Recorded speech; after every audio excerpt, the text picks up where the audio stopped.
톡톡 사연을 찾아주신 여러분들 진심으로 감사합니다. 반가워요. 오늘은 정말 유쾌하고 통쾌한 사연이에요. 사연자님, 정말 화끈하고 멋지시더라고요. 재밌는 사연, 지금 바로 만나보러 갈까요? 끝까지 집중해 주세요. 저는 톡톡 사연하니입니다. 음악 안녕하세요. 저는 서울에서 두 아들과 남편과 함께 사는 40대 여성입니다. 식당을 운영하고 있는데 손님이 적을 때는 유튜브에서 사연을 듣는 걸 즐깁니다. 들으면서 남편도 궁금해하며 옆에서 일을 하면서 듣곤 했어요. 그래서 매번 듣기만 하던 중 이번에 너무 웃긴 사연이 생겨서 제보하게 되었습니다.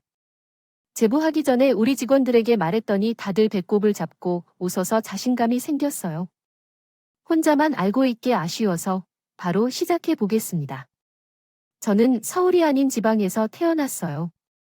외로운 오빠들과 함께 3명 중 막내딸로 태어났습니다.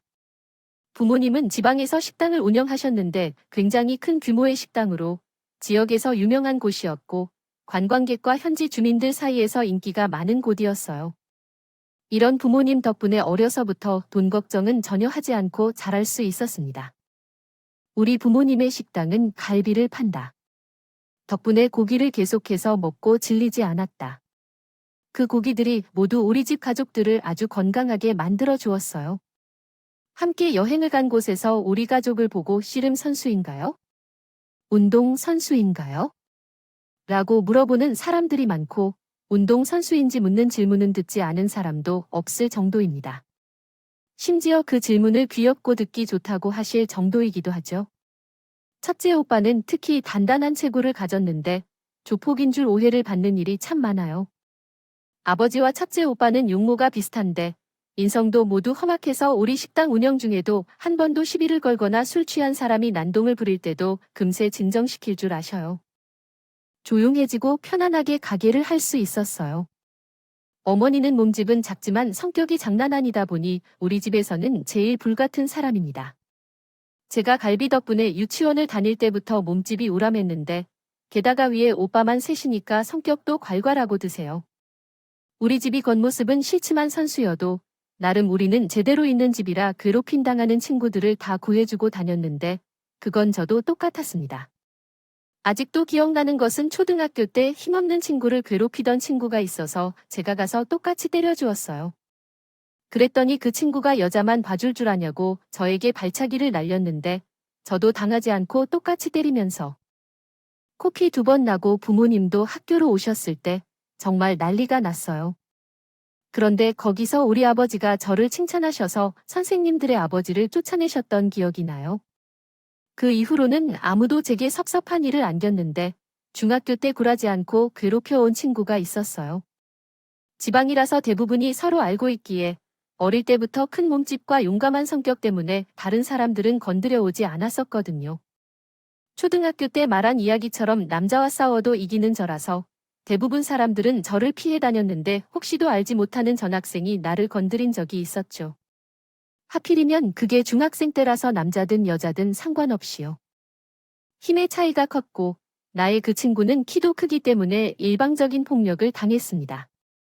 그렇게 울며 집으로 돌아왔더니 오빠들과 아버지가 난리를 일으켰고 그 친구를 찾아가서 위협적으로 내 동생을 다시 건드린다면 죽이겠다고 압박했더니 그 이후로는 제게 해를 가하는 사람이 없었습니다. 비록 제가 뚱뚱하고 못생겼다고 하더라도 제 주변에는 저에게 따르는 친구들이 많았는데 특히 여자 친구들이 저를 좋아했습니다. 괴롭힘을 당하면 도와주러 외주고 친해지면 우리 집으로 데려와서 마음껏 갈비를 대접했고 겨울이 되면 오빠들이 썰매를 태워주기도 했습니다. 남자들이 많은 집이라 제 자리가 맞지 않았기 때문에 저를 선호해주는 사람들이 많았습니다. 그렇게 여자친구들과도 어떤 문제도 없이 지냈었습니다. 문제는 이성관계였어요. 학창시절에 제 친구들은 다 남자친구들을 만났는데 저만 오로지 저만 만날 수 없었습니다. 물론 그때는 외로움이라는 것을 모르고 주변에 친구들이 많으니 그들과 어울리며 놀았어요. 그러다 대학을 가고 심각함을 인지했습니다.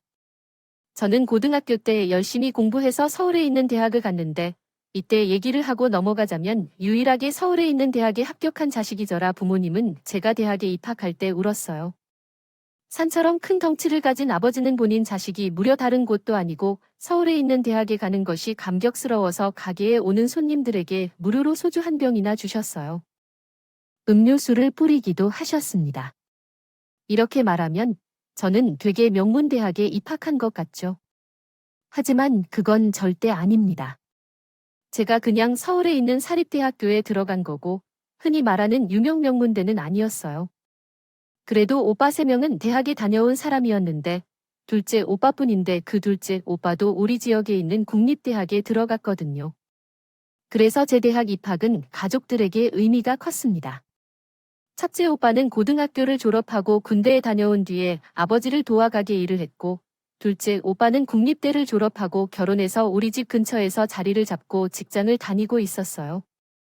막내 오빠는 대학에 가지 않고 제대 후 아버지와 큰 오빠를 따라서 가게 일을 돕고 있습니다. 가능했습니다. 함께 있었는데 우리 가게는 많이 크고 부모님은 자녀들이 가게를 물려받지 않아도 괜찮다고 했습니다. 본인이 하고 싶은 일을 하라고도 하셨는데 큰 오빠와 막내 오빠는 가게에서 일하는 것이 좋다고 했습니다.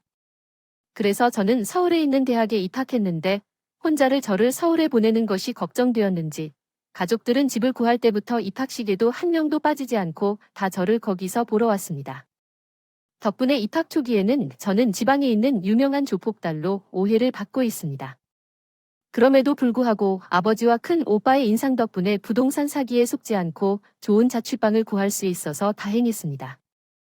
다행히도 제가 다녔던 대학 학과가 군기가 세계로 유명한 곳이었습니다. 입학식 때에는 오빠들과 아버지가 누가 괴롭히면 당장 전화하라고 많이 말해 주셨기 때문에 선배들은 제게 전혀 손대지 않았습니다. 아무리 덩치가 커도 우리 가족에게는 저는 그저 막내이고 혼자 딸이었기 때문에 오빠들과 부모님 눈에는 작게 보였을 것입니다. 가장 큰 오빠는 그때 이미 결혼을 했었고 새언니는 무려 초등학교 선생님으로 일하고 있습니다. 어렸을 때 왜 그런 천사 같고 선녀 같은 새언니가 우리 오빠와 결혼하는지에 대해 진심으로 의문이 들기도 했습니다. 정순의 대명사처럼 가늘고 여리고 아름다운 언니는 항상 저를 아가씨라고 부르지 않고요.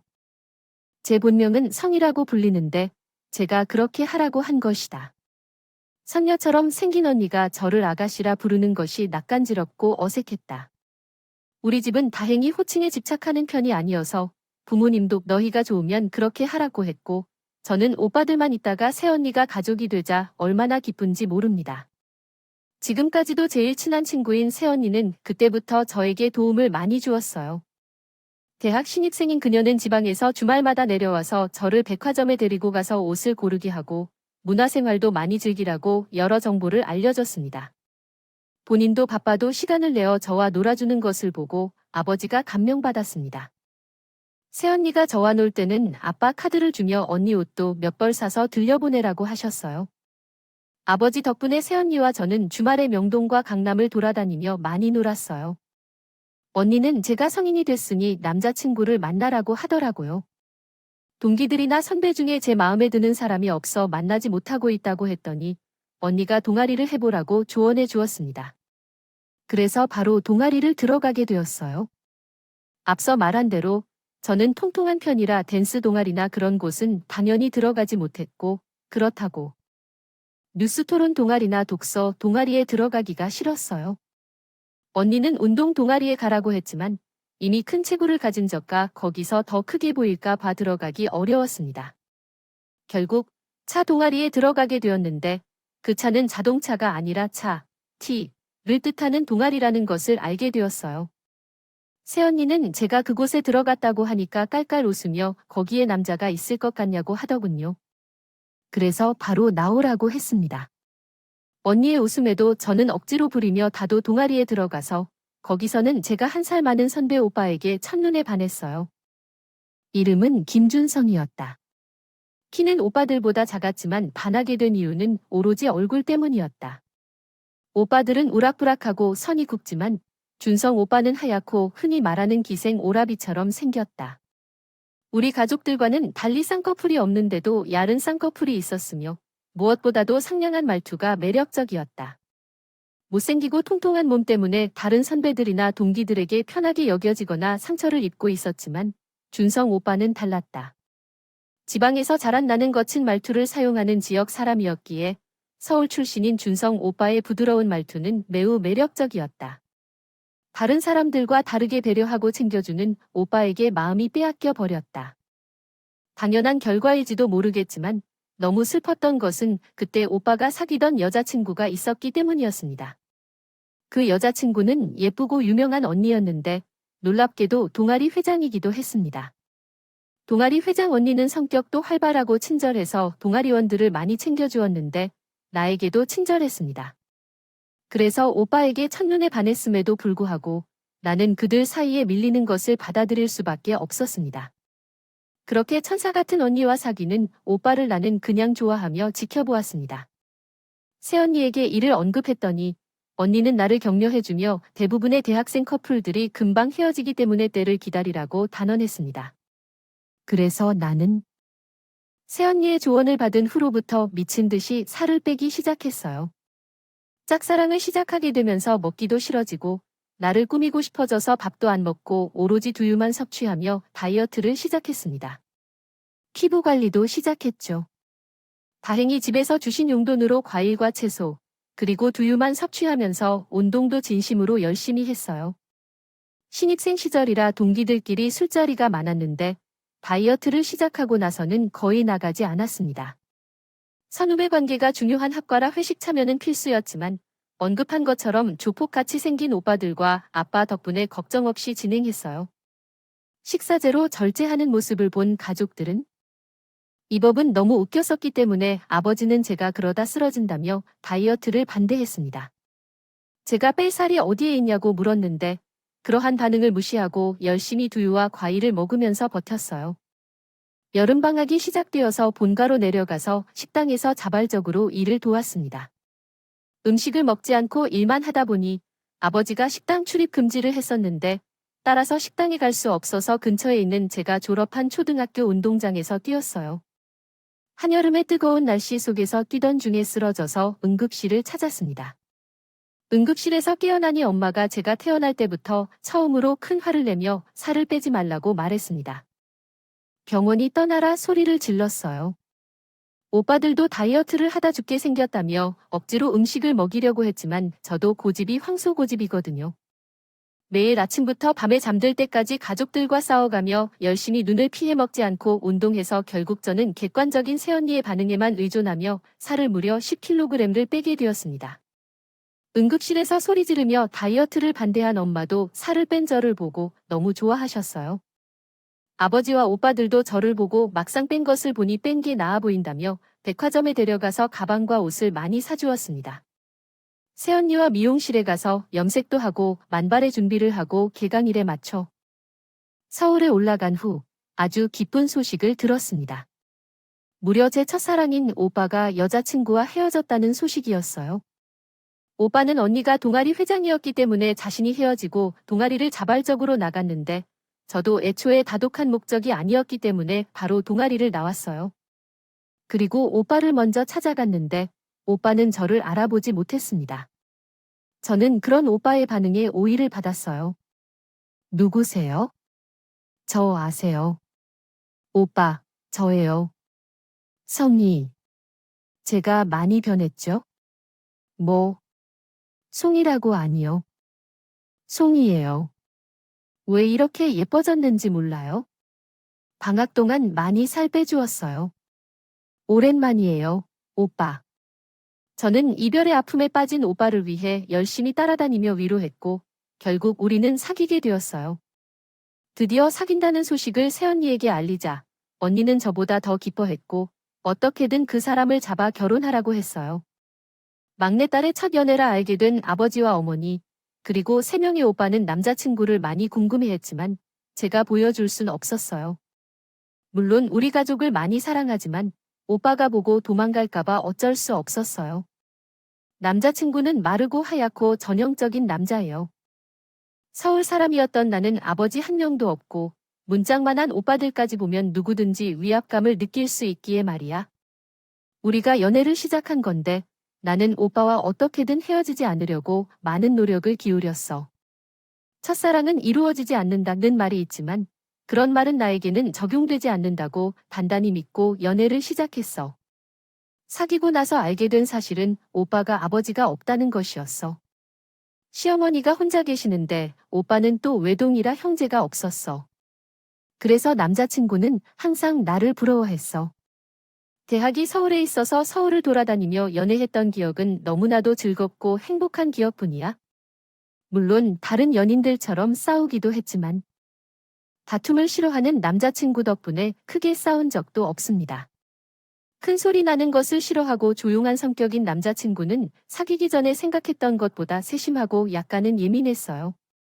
그런데 저는 그런 성격이 싫지 않았고 오히려 더 좋았습니다. 평생을 산적 같은 사람들에게 쌓여 있다. 선비 같은 사람을 만나니 어떻겠어요? 그렇게 연애하다 남자친구는 군대에 가게 되었는데 저는 입대할 때 수료식은 무조건 따라갔습니다. 그리고 그때 남자친구의 어머니를 처음 보았는데 첫인상이 되게 강렬했어요. 일단 어머니는 남자친구를 낳은 사람답게 얼굴이 똑같았는데요. 그분은 머리부터 발끝까지 치장한 모습이 눈에 띄었습니다. 특히 눈여겨본 것은 세련된 머리 스타일이었어요. 엄마와는 다르게 곱고 세련된 머리 스타일에서부터 말투까지 고상한 느낌이 묻어났어요. 귀걸이나 머리핀, 장갑, 스카프 등을 다 착용하고 오셨는데 화려한 꽃 장식 브로치가 가슴팍에 돋보였습니다. 그 브로치는 너무 화려해서 어디서 구하셨는지 궁금할 정도였고 10년이 지나도 기억에 남아요. 이분은 우리 아들의 여자친구였는데 서울 여자 어른을 처음 만난 것이었어요. 서울에서 남자와 연애한 경험이 있었지만 이렇게 세련된 서울 여자 어른을 만난 적은 처음이라서 목소리에 더욱 흥미를 느꼈습니다. 텔레비전에서 듣던 그 말투에 놀랐어요. 서둘러 인사를 하고 몰래 힐끔거렸는데 어머니는 자세가 시종일관 꽉 단단했고 표정은 다양하지 않았습니다. 다소 차가운 인상과 도도한 말투로 어색했지만 서울 사람인 줄 알게 되어 오히려 신기했어요. 엄마와는 달리 신기하게 바라보다가 어머니는 눈을 동그랗게 뜨고 계속 머리에 신경을 많이 썼습니다. 남자친구의 병기가 강원도인데 얼마나 추운지 몰라 어머니는 그 추운 겨울에도 코트를 입으시며 오셨을 정도로 외모에 신경을 많이 쓰시는 분이셨어요. 너무 추워 보여서 가지고 있던 것 같은데 부드럽고 부드러운 것. 목도리를 선물하려고 시도했지만 옷에 어울리지 않는다며 거절당했어요. 그와 같은 민망한 어머니와의 만남을 끝으로 저는 겨울 방학에 지방으로 내려가지 않고 서울에 머물렀습니다. 남자친구를 만나기 위해서는 지방보다는 서울에 머물러 있는 것이 훨씬 유리했고 그런 제 모습을 보고 아버지는 분노하셨어요. 기생오라비가 뭐가 그렇게 좋냐며 아버지가 대들었지만 저는 아랑곳하지 않았습니다. 새언니는 저가 너무 귀엽다고 생각해 주셨는데 큰오빠와 자주 서울에 오르내려 갔었어요. 남자친구 도시락을 싸는 때도 언니는 옆에서 많이 도와주셨어요. 큰오빠는 옆에서 걔가 뭐가 그리 좋냐고 했지만요. 힘도 못 쓸 것 같았기 때문에 그 놈은 남편으로는 쓸모가 없다고 해도 언니와 저는 무시하지 않고 둘이 계란말이도 만들고 유부초밥도 만들었습니다. 그리고 그런 사람을 큰오빠는 운전해서 군부대에 내려주기도 했어요. 모두 언니가 옆에서 재촉해서 그렇게 한 것이긴 했지만 지금 생각해보면 오빠도 대단합니다. 그렇게 해서 얼떨결에 남자친구에게 부모님보다 더 먼저 큰오빠 부부를 보여주게 되었는데 예상대로 남자친구는 큰오빠의 험악한 인상과 큰 덩치를 보고 주눅이 들었어요. 안 그래도 씨름 선수 같은 오빠였는데 막내 동생의 남자친구라니까 뭐가 그렇게 마음에 들지 않는지 알겠죠? 인상이 탁 들어가 있어서 군대에 있던 다른 사람들까지 제게 혀를 거리며 쳐다볼 정도였습니다. 다행히도 남자친구와 우리 오빠 덕분에 선임들에게 큰 괴로움을 겪지 않았답니다. 남자친구가 너희 둘은 친형제냐? 고 물어볼 때 사실 2명 더 있다고 말하지 못했습니다. 그냥 입에 토마토 하나를 넣어 주며 빨리 제대하라고 했죠. 남자친구가 군대에 있을 때면 회를 자주 다녀왔는데 혼자 갈 때도 있었고 큰 오빠 부부와 함께 갈 때도 있었습니다. 제대할 때가 되면서도 여전히 자주 만났다고 해요. 큰 오빠와 남자친구는 서로를 형제처럼 대해가며 지내게 될 정도였어요. 처음에 큰 오빠는 제 남자친구가 캔디데이트 스톨드. 선비 같다고 싫어했지만 나중에는 오히려 거친 사람보다는 나은 것으로 생각했습니다. 그래서 남자친구가 다시 학생이 되고 내가 먼저 졸업하게 되었습니다. 부모님은 지방으로 다시 내려오길 희망했지만 남자친구가 있는 서울을 떠나는 것이 싫어서 서울에서 대학을 졸업한 후 거기서 취업한다고 계획을 세웠습니다. 엄마는 처음에는 아쉬워했지만 대학을 졸업했으니 거기서 살라고 조언하며 언제든지 힘들면 말해달라고 했습니다. 그래서 학교 앞 카페에서 아르바이트하면서 남자친구와의 연애를 이어갔습니다. 돈을 벌면서 연애도 하며 제 인생에서 가장 행복한 시기였습니다. 결국 남자친구도 졸업하고 취업하여 함께 나아갔습니다. 신입사원이 되었는데 지금이 기회라고 느끼며 바로 결혼 얘기를 꺼냈습니다. 제가 결혼 얘기를 꺼내자 남자친구는 당황하며 지금 우리가 어리지 않냐고 했지만 워낙 남자친구와 결혼하고 싶은 마음이 컸던 저는 막무가내로 밀어붙이기 시작했어요.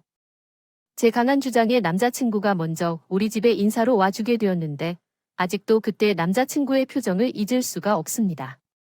큰오빠 한 명만 보고도 놀랐던 사람인데 집에 그런 사람이 셋이나 더 있으니 얼마나 놀랐겠어요.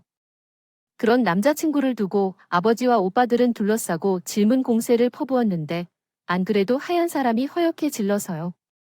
받을 때 바들바들 떨며 대답하는 것을 보고 엄마는 어디서 생님을 데려왔느냐고 물어보셨습니다. 그래도 사람은 착해서 봐달라고 제가 설명했더니 엄마는 남친을 돌아가고 제게 바람 피우거나 사기치는 사람은 아니라고 하셨어요. 합격이라고 말씀하셨어요. 아버지도 베프가 작아 보이는 것이 마음에 들지는 않지만 엄마 말대로 어디 가서 도박하거나 사기당할 만한 모습은 보이지 않는다며 특이한 이유로 결혼을 허락해 주셨습니다. 오빠들도 결혼 생활이 순탄하지 않으면 오빠들에게 말하라고 하며 우리 집에서는 다소 순조롭게 결혼 허락을 받게 되었어요. 저는 신랑 집을 첫 방문할 때 신랑의 집에 가서 신랑의 어머니를 예에 바르게 해야 한다고 생각했습니다. 배웠던 경험으로 인해 많이 떨릴 정도는 아니었습니다. 처음 방문한 남자친구 집은 겉으로 보기에는 평범한 서울의 아파트였지만 안으로 들어가 보니 아주 화렸습니다. 특히 눈에 띈 것은 거실에 있는 장식장이었는데 어머님께서 물건을 수집하는 취미를 가지고 계시다고 했습니다. 화려한 꽃무늬의 찻잔과 그릇이 많았으며 강아지가 옷을 입은 채로 훌쩍이는 것도 눈에 띄었습니다. 머리핀이 2개 달린 강아지는 노란색 옷을 입고 있었으며 신발은 분홍색이었습니다. 우리 집에 남자친구를 맞이할 때처럼요. 어머님께서도 제가 온다고 해서 나름 요리를 준비해 주셨는데 실제로는 맛이 없었습니다. 그래도 열심히 먹었더니 좋아하시는 눈치를 살피셔서 배가 불러도 계속 먹었습니다. 어머님은 우리 집에 대해 많이 물어보셨고 저는 있는 그대로 말씀드렸더니 여유 있는 것을 금방 눈치채시고 좋아하셨어요. 신혼집을 해줄 여력은 없다고 하기에 제가 아버지가 결혼하면 서울에 아파트를 사주신다고 말씀드렸더니 또 활짝 웃으셨다고 합니다. 그렇게 어머니와의 인사도 끝나고 상견례는 서울에서 이루어졌는데 다행히 상견례는 아무런 문제 없이 잘 마무리되었습니다. 엄마가 저에게 시어머니가 될 분이 홀로 시어머니라 아들에게 많이 의지하실 것 같다고 걱정하셨는데 저는 그건 어쩔 수 없다고 생각해요. 부분이라고 생각했어요. 남자친구가 워낙 좋아서 다른 것들은 전혀 문제가 되지 않았죠. 시어머니가 겉으로는 교양 넘치시는 분이라 저런 집이면 식구들이 대세자 않을 거라고 설득했더니 엄마도 마지못해 인정하셨어요. 시어머니는 남들의 시선을 많이 의식하는 분이셨는데 결혼식장을 선택할 때도 화려한 구두로만 하라 하고 제 웨딩드레스에도 친정엄마보다 더 신경을 많이 쓰셨어요. 형편이 안 좋으니 결혼식 비용도 우리 집에서 내주었는데 곧장식 추가도 하고 조명도 추가하고 본인의 한복도 어찌나 화려한 것을 고르던지 참다 못한 친정엄마가 저에게 불만을 표할 정도였습니다. 3명의 오빠를 결혼시키며 이미 결혼식 경험이 많은 엄마에게는 시어머니의 그런 거치대는 쓸데없다고 생각했죠. 그런 엄마를 중간에서 중재하느라 얼마나 힘들었는지 모르겠어요. 한복을 고르는 순간이 절정이었을 때 시어머니는 자신이 신부 엄마의 한복 색깔인 분홍색을 입고 싶다고 고집하며 심지어 옛날 왕비들이 쓰던 왕관을 머리에 쓰겠다고 했어요. 한복집 사장님이 고개를 절레절레 흔들며 남편이 중간에서 분쟁을 말렸고 겨우 그만두도록 조정했지만 이 사건으로 친정 엄마는 시어머니를 더 이상 좋게 보지 않게 되었어요. 시어머니는 제게 심지어 성형수술을 권유했지만 장난인 줄 알고 웃으면서 그 제안을 무시했더니 진지한 시어머니의 눈빛을 보고 더 이상 말하지 않았습니다. 한국어는 주로 조사가 쓰이므로 명사와 조사 사이에는 띄어쓰기를 하지 않아야 합니다. 또한 한글 맞춤법을 준수하여 쓰셔야 합니다. 그리고 띄어쓰기, 문장 부호 및 맞춤법을 올바르게 사용해야 합니다.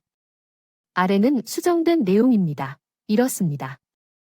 한 번뿐인 결혼식이고 저도 당연히 신경 쓰이긴 했지만 어째 시어머니는 저보다 더 결혼식에 진심이었어요.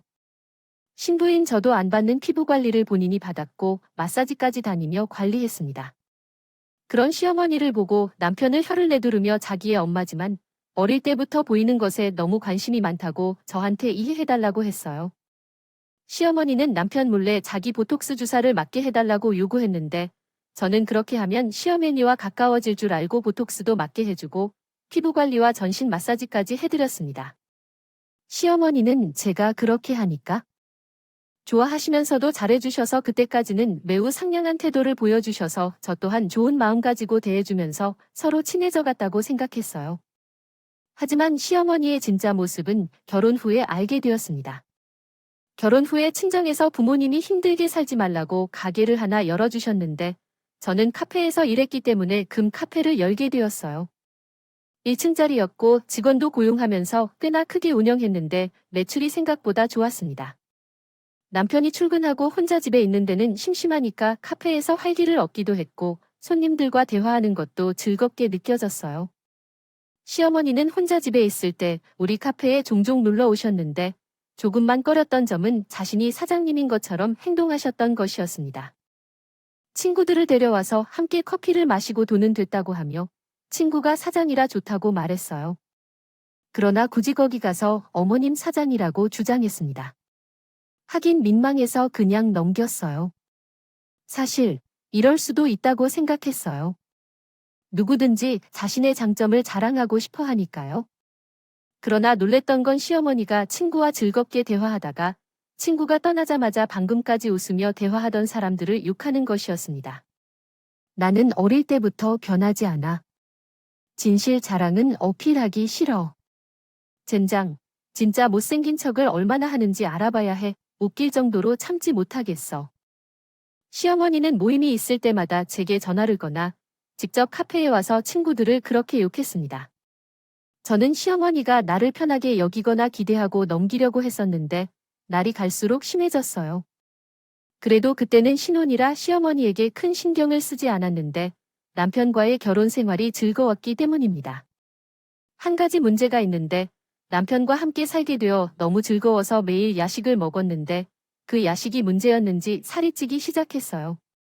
원래도 어려서부터 많이 찌는 편은 아니었는데 남편은 대학 때 만나려고 죽어라 살을 빼야 했잖아요. 완전히 제 몸이 대학 신입생 때로 갔습니다. 돌아가게 되었습니다. 자제하려고 해도 남편과 둘이 밤에 먹는 라면과 족발과 치킨을 끊을 수가 없었어요.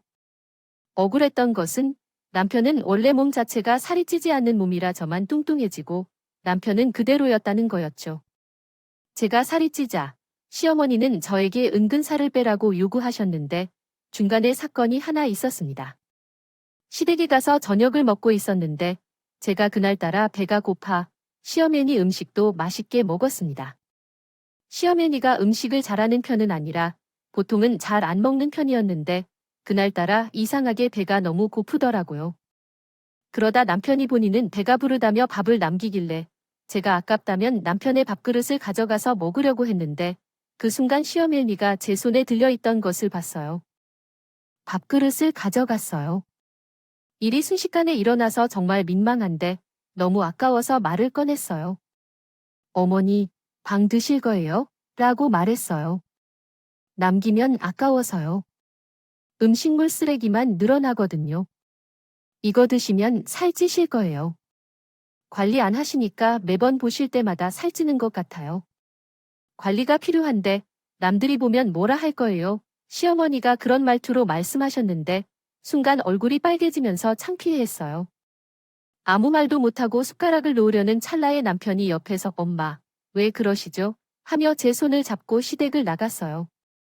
남편은 시어머니가 남들에게 했던 말씀이란 점에서 저에게 매우 이해심이 깊었어요. 시선을 지우려고 그냥 무시하라고 했는데 저는 마음속 상처가 사라지지 않았어요. 그렇게 한 달 정도가 지난 후에 시어머니가 또 다른 친구를 데리고 카페로 왔습니다. 예전에는 차가웠던 제 반응이지만 이제는 그렇고 싶지 않아서 가만히 있었더니 시어머니는 아무렇지 않게 저를 대하며 커피 2잔을 시켰어요.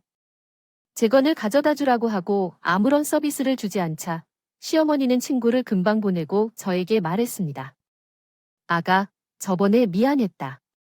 이제 화 풀어. 사과하는 어른한테 믿게 말할 성격은 아니라고 대답하고 화를 푸는 일이었어요. 친정엄마는 항상 저에게 말씀하시면서 며느리가 먼저 다가가면 시어머니가 좋아하실 것이라고 말씀하셨습니다. 혼자 사시는 시어머니를 걱정하셔서 자주 찾아뵈시고 용돈도 많이 주실 거라고 하셨어요. 엄마는 그러나 자식이 넷이나 있으신데 시어머니는 자식이 제 남편뿐이고 본인 남편도 이미 돌아가셨으니 얼마나 속상하실지 알 수 없다고 말씀하셨어요.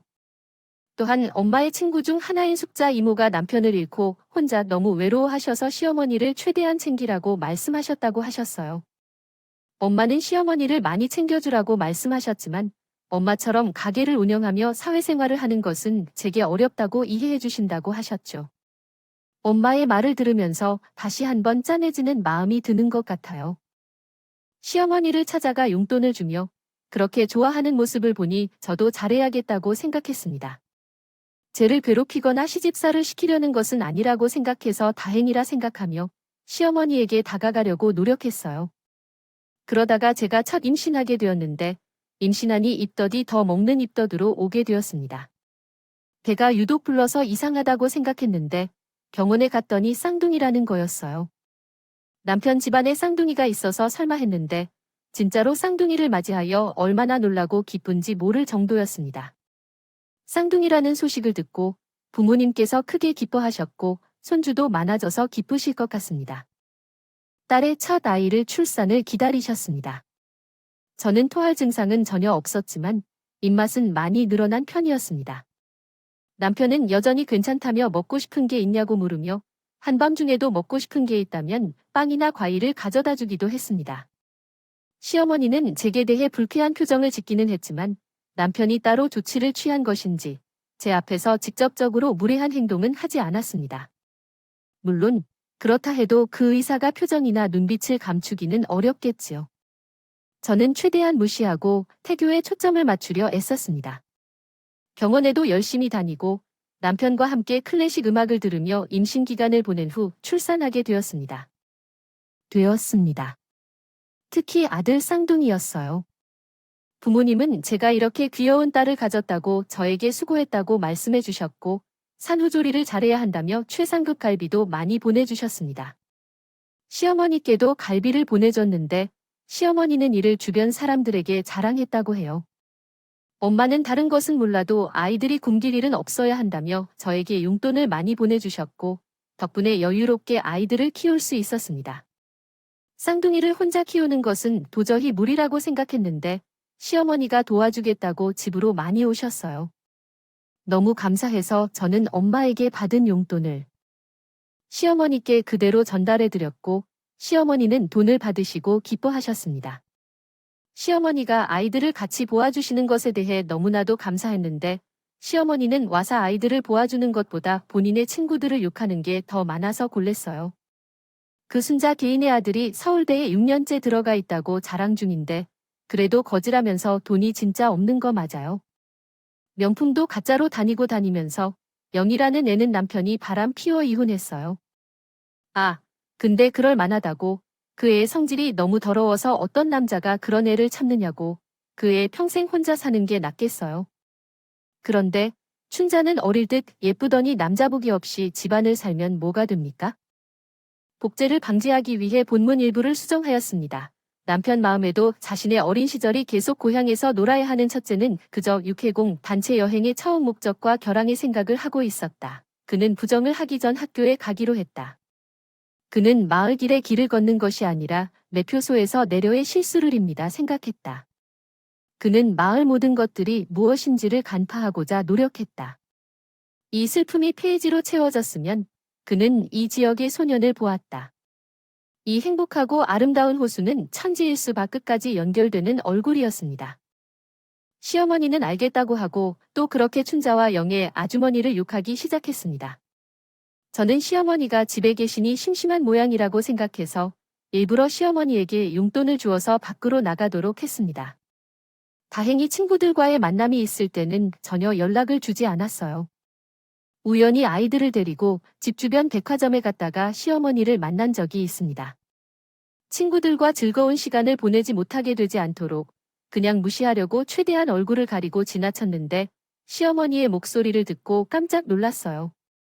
어떻게나 교양 있는 말투로 이야기하시던지 저가준 돈으로 구입한 진주 목걸이를 하고 호호 웃으며 친구들과 이야기하는 모습을 봤습니다. 웃으면서 보고했습니다. 그러나 저는 시어머니가 그렇게 웃음소리를 지으며 대화하는 사람이 바로 춘자와 영이라는 사실을 알고 너무 놀랐습니다.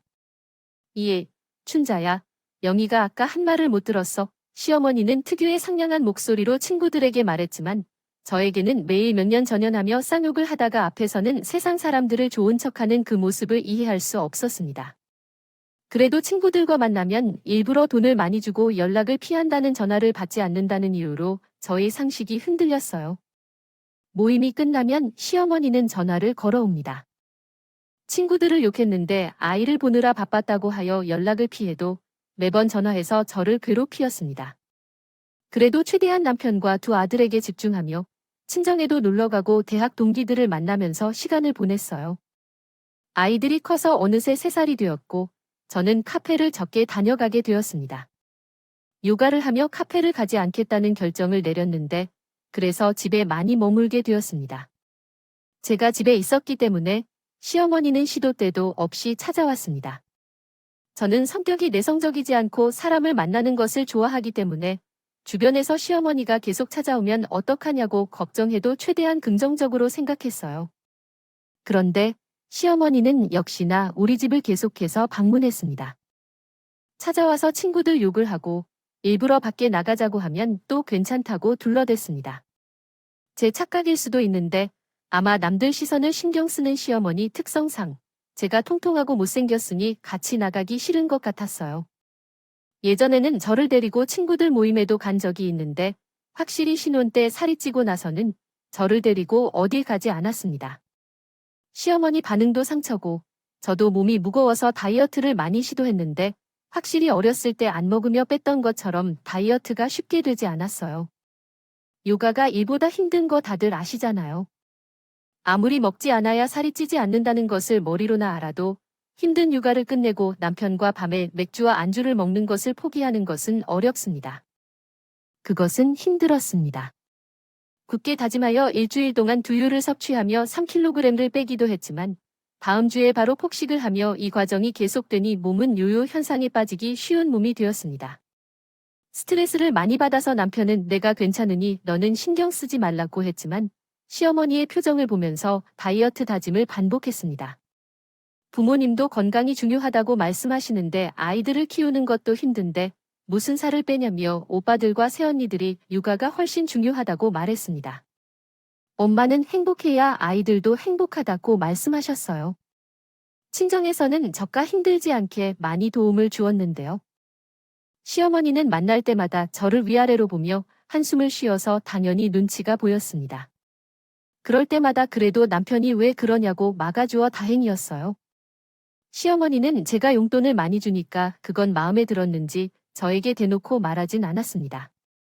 그러다 어느 날 그날은 아이들의 유치원 입학식이었어요. 입학은 아이들이 하는데 남편과 제가 더 긴장해서 종일 정신이 없어서 잠에 일찍 들었는데 전화벨이 울려서 보니까 시어머니였습니다.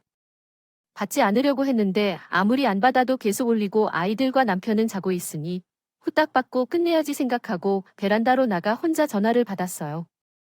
춘자야, 진짜 너무 화가 나. 최근에 같은 여자가 나한테 무슨 소리를 했는지 알아? 정말 그녀도 문제야. 급한 일이 있나 싶어서 전화를 받았더니 역시 시어머니의 친구들 욕을 한대 하더라. 듣긴 좋은 소리인데 3번째부터는 진짜 싫더라고. 언제까지 시어머니가 그럴지 모르겠어? 머리 아프다. 이러는 내내 남편에게 이야기하려고 녹음을 시작했어.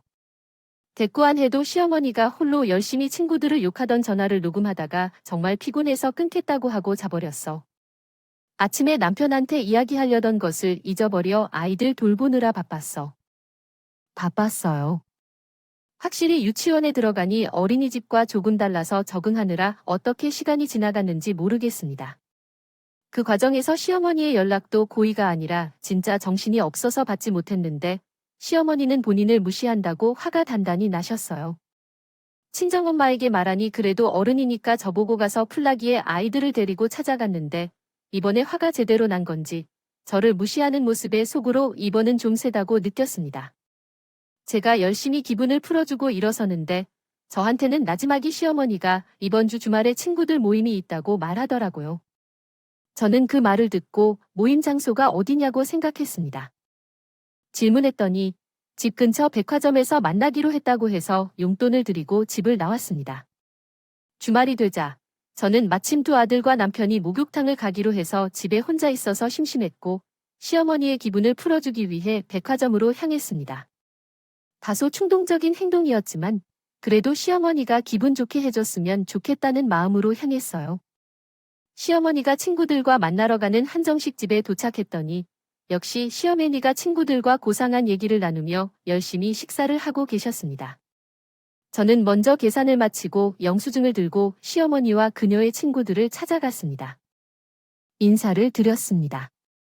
최대한 활짝 웃으며 친절하고 살가운 이미지를 유지하기 위해 노력하며 걸어갔습니다.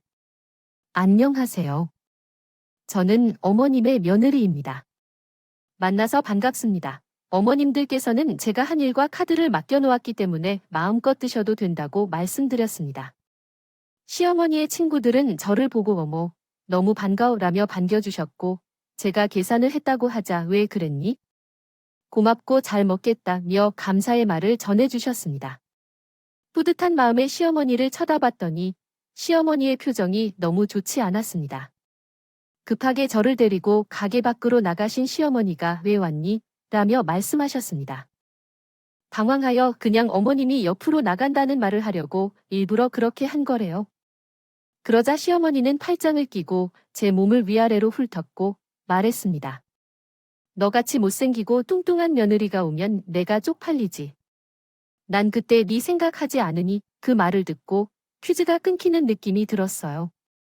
열심히 용돈도 주고 옆에서 길을 살려준 면목으로 남편과 선물도 몇 번이나 했는데 고마워하지 않고 나를 이렇게 세우고 무안을 주는 게 어떤 말인지 이해할 수 없었어요.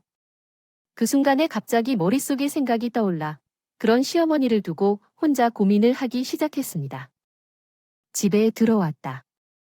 내가 우적우적 걸어가자 시어머니가 어디 가는 거야? 하고 쫓아왔는데 나는 그런 시어머니를 무시하고 시어머니의 친구들이 앉아있는 테이블로 가서 가지고 있는 휴대폰으로 통화 녹음을 틀었다. 남편에게 들려주려고 녹음해 두었던 것인데 그 녹음이 그렇게 쓰일 줄은 전혀 몰랐다.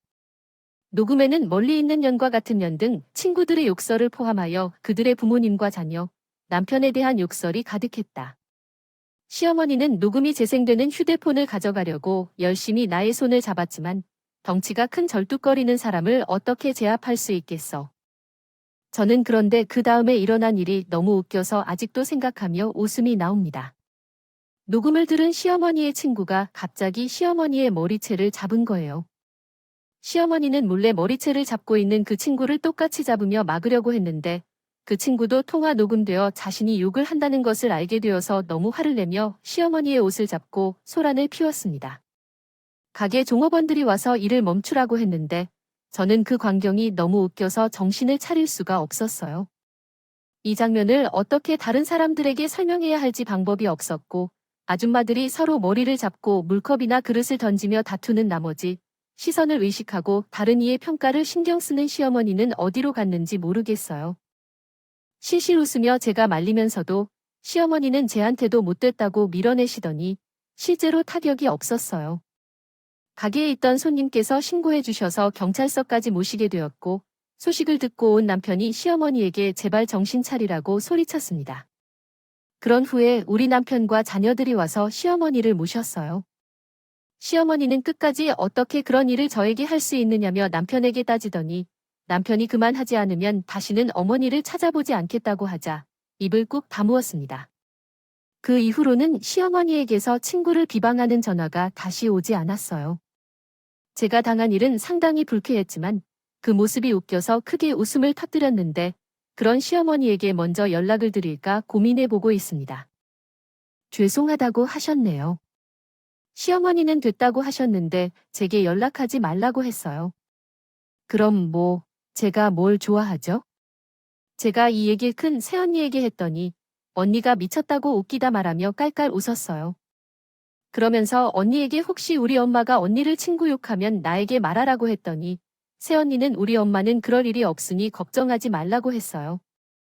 그렇게 엽기적인 시어머니의 남험담은 막혔고 더 웃긴 건 시어머니의 험담 전화가 오지 않자 남편도 너무 좋아했어요. 남편은 시어머니가 다른 점은 다 좋은데 남들은? 눈 시선을 너무 많이 신경 쓰는 것을 심히 싫어해서 저한테 잘했다고 하더라고요. 그래서 지금은 시어머니와 명절이나 생일 때만 간간히 연락하고 지내고 있답니다. 저도 아들 쌍둥이를 키우느라 정신이 없어서 연락을 더 못하기도 했고요. 제 사연은 여기까지입니다. 남편과 제보하기 전에 우리끼리 말했는데 말하다가도 둘이 너무 웃겨서 웃음을 참지 못했어요. 시어머니는 본인이 그렇게 욕한 것을 그대로 돌려받을지 꿈에도 몰랐을 테죠. 어찌되었든 결과는 해피엔딩입니다. 제 사연을 들어주신 여러분께 진심으로 감사드리고 남 험담은 우리 하지 않기로 해요. 그렇게 남을 욕하고 다니면 다 본인에게 돌아오더라고요. 남편과 저는 이 사건으로 인해 더욱 말을 조심하게 되었어요. 여러분도 건강하시고 행복하세요. 음악